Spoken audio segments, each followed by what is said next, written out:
Alors, deuxième intervenante, Anaïs Vagilis. J'espère que j'écorche pas votre nom, de John Partners. On va parler d'industrialisation, pardon, de réindustrialisation.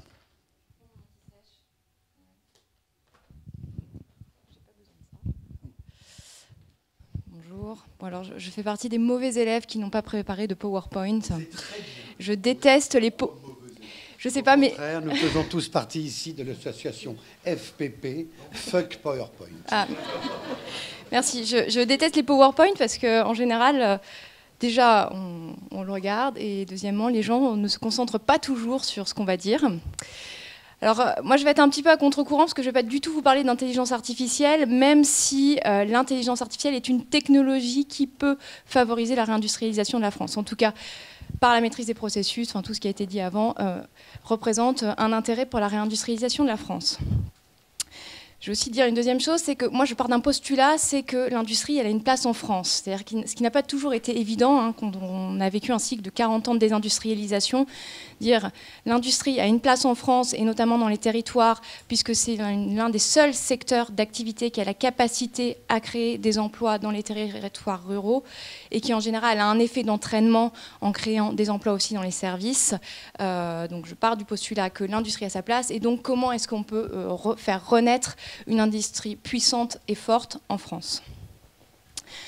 Donc, pourquoi je considère que la France peut se réindustrialiser ? Il y a plusieurs choses. Il y a premièrement une évolution du contexte, à la fois économique, à la fois social. Alors, on a bien vu avec la variabilité des cours du pétrole que finalement le prix du transport avait tendance à augmenter, ce qui ne rendait pas forcément toujours pertinent d'aller produire au loin avec des immobilisations très importantes, hein, puisque quand vous faites produire des choses en Chine, le temps que ça vienne en France, vous avez 6 semaines d'immobilisation.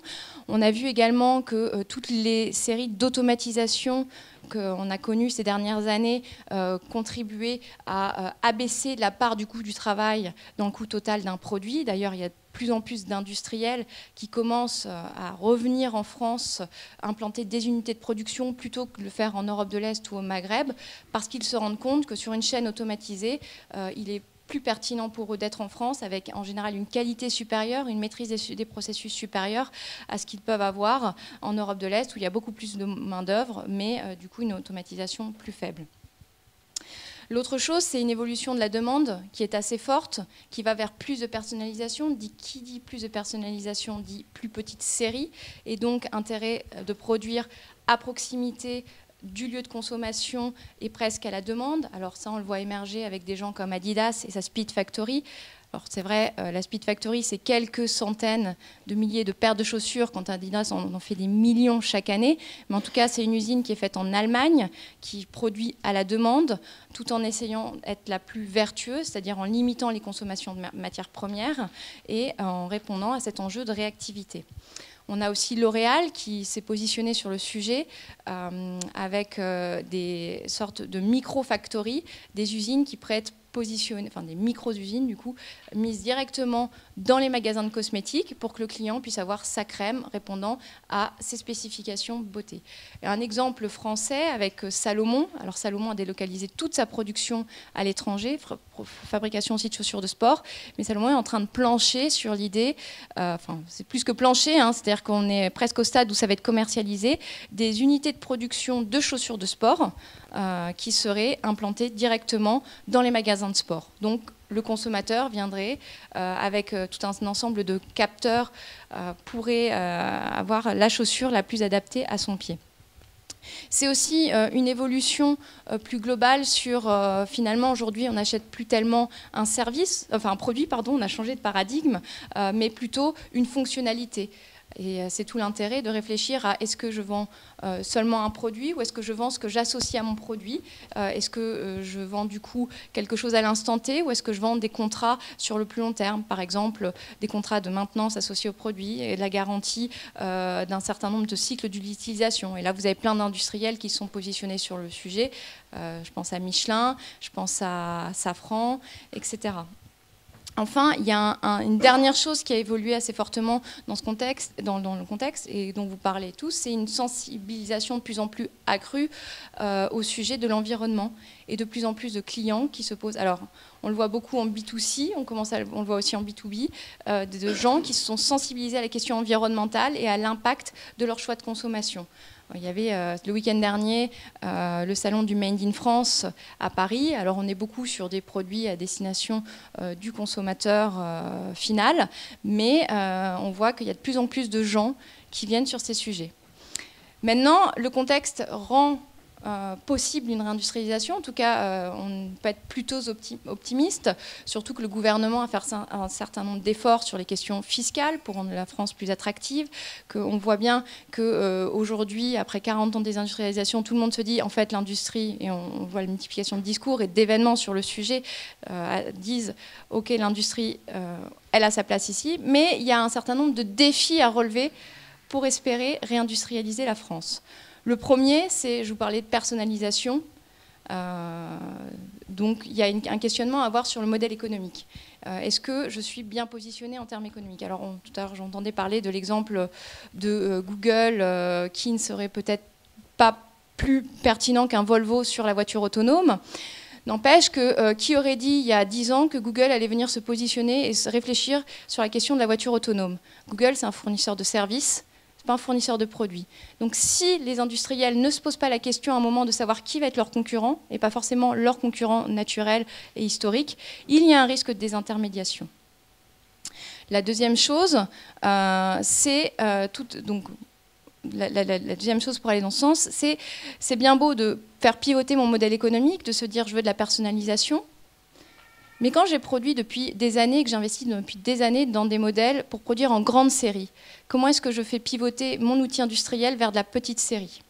Donc il y a tout un enjeu d'investissement dans les sites productifs pour répondre à cette nouvelle demande et sujet qui se heurte aussi à un problème de financement de manière générale, puisqu'on sait que les PME et les ETI françaises n'ont pas forcément les capacités financières pour réinvestir massivement. Donc là, j'en viens à un troisième sujet qui me semble un enjeu primordial et où l'intelligence artificielle joue un rôle, mais ça a déjà été dit, c'est la maîtrise des processus et les gains de productivité. C'est-à-dire qu'avant de parler de grand Big Bang, je crois qu'il y a tout un sujet sur maîtriser ses processus, on va dire tout basiquement connaître les principes du Lean, aller sur de l'excellence opérationnelle et ensuite peut-être envisager de l'implantation de briques technologiques pour aller gagner de nouveaux points de productivité. Enfin, le dernier sujet et dont on entend beaucoup parler, c'est le sujet des compétences, parce que je vous disais, on rapatrie de la production en France, mais du coup, on automatise, donc on emploie moins de gens. Et pourtant, on est dans un paradigme où les industriels peinent à recruter. Donc il y a un sujet qui est multiple. Premièrement, comment je forme aux compétences de demain? Ça, la réponse n'est pas facile à amener, puisque nos systèmes de formation aujourd'hui ne sont pas adaptés et ont du mal à anticiper les besoins de demain. Comment est-ce que les industriels accompagnent leurs salariés dans la transformation? C'est-à-dire qu'on voit aujourd'hui, et notamment, il y a tout un discours qui dit que les ouvriers ont moins envie de se former que les cadres. C'est faux. Et c'est d'autant plus faux que les ouvriers savent qu'ils sont aujourd'hui les plus fragiles dans le cas d'une crise économique au sein de leur entreprise. On a beaucoup de cas d'usines encore aujourd'hui en France, de gens qui sont au même poste depuis 20 ans et qui n'ont pas ou peu suivi de formation. Demain, leur entreprise ferme, ils sont inemployables. Emmanuel Macron avait parlé, avant d'être président de la République, eu la phrase malheureuse sur les salariés de GAD en disant qu'elles étaient illettrées. On a encore des cas en France de salariés dans des usines qui sont illettrés. Premièrement, ça présente un risque pour eux et pour leurs partenaires de travail parce qu'ils ne sont pas capables de lire les consignes de sécurité. Mais deuxièmement, ça présente un risque dans les années à venir si jamais ils devaient perdre leurs emplois. Comment ces gens rebondissent, surtout qu'en général, ils ont 50 ou 55 ans. Donc il y a tout cet enjeu de comment est-ce que j'accompagne mes salariés à suivre la mutation des entreprises et aussi à suivre la mutation des sociétés. Donc la conclusion, c'est qu'elle reste très optimiste. C'est que l'industrie de demain, je pense qu'elle est encore largement inventée, qu'on va avoir des sites très différents. On va avoir des usines modulaires qui vont être directement sur le lieu de consommation, et on va garder des sites à vocation mondiale sur la transformation de la matière première, avec un pari qui est celui de la re-régionalisation de la production, parce que les contraintes environnementales appellent à avoir une production plus raisonnée et plus maîtrisée à proximité des consommateurs.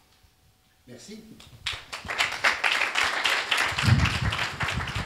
Merci d'avoir rappelé l'intelligence métier, ça fait plaisir à Stéphane. Juste une question, pour revenir à l'IA et à Data Swati. Vous dites l'exemple de Google qui faisait un produit, qui faisait des services, pardon, qui fait un produit. Est-ce que ceux qui font des produits vont pouvoir faire des services grâce à l'IA? En gros, est-ce que grâce à l'IA, on va éviter le piège de la, c'est votre mot, désintermédiation? On revient un petit peu, vous savez, à l'intelligence artificielle, quoi. C'est un peu leur obsession ici. Non, mais il y a des saines obsessions. Bien entendu, en fait, c'est l'intelligence artificielle et d'autres technologies qui existent. Je pense qu'on pourrait parler des blockchains. Je sais qu'il y a certains de nos clients qui travaillent avec des blockchains. C'est un moyen de mieux connaître son client final, ses usages, et donc de répondre à ses attentes directement. Ça peut même être un moyen pour certains industriels de remonter dans la chaîne de valeur et de communiquer directement avec le client final et d'offrir une palette de services. Moi, je pense à un fournisseur que j'ai rencontré sur un dossier qui fournissait des laminoirs pour la transformation du fil de cuivre. Et en fait, il avait bourré de capteurs son laminoir, ce qui lui permettait d'avoir des remontées d'informations continues sur les usages de son client, donc de donner des informations à son client sur comment mieux anticiper, comment mieux utiliser sa machine, mais sur le prédictif auquel tient Aurélien, c'est-à-dire d'avoir des opérations de maintenance prédictive au regard de ses usages, et aussi, lui, d'améliorer la conception de son produit, puisqu'il connaît les usages du client et donc il peut se centrer sur les développements les plus pertinents en regard des pannes qu'il peut rencontrer, ce genre de choses. On ne vend plus des produits, on vend des solutions. Merci.